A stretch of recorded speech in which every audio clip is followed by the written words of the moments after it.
starts now.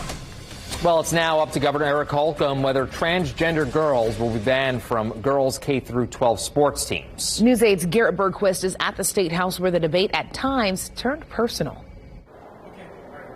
Tuesday's vote caps more than a month of intense debate here at the State House. For one member of the General Assembly, this wasn't simply an abstract policy question. I want you to know that I did not choose this life. Think about that. Why in the world would I subject myself to names, being harassed, or being bullied? Why would I choose that? I didn't choose that. These kids aren't choosing this. It's who I am and it's who they are. State Senator J.D. Ford calls the bill an attack on LGBT people for political gain. He's the only openly LGBT member of the General Assembly and led most of the questioning for bill sponsor Senator Stacey Donato. You started with an outright ban. Is that correct? No. But the bill is about banning, correct? No, maintaining integrity. That's how the debate with Donato went all day. So for transgendered girls, they are not permitted to play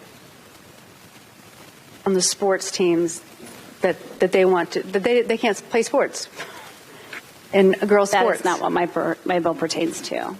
And if they have a policy, isn't the issue whether we should change or abrogate their policy relevant to what we do in this chamber?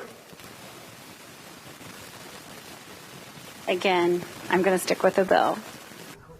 The bill explicitly states a person born male may not participate in any sport or athletic team designated for girls. Donato says girls deserve a level playing field and a fair shot at athletic scholarships. Biological males and biological females have different genetic strengths and weaknesses. This is why we need to protect the athletic competition and protect female sports. The IHSAA already has policies that govern the participation of transgender student athletes. It has granted one waiver since officials adopted the current policy in 2017.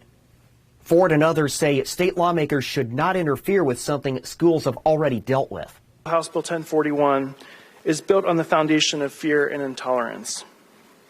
There is nothing to fear here. You have nothing to be afraid of. The problem is not a real problem. Sports with young women are not being overrun with transgender athletes.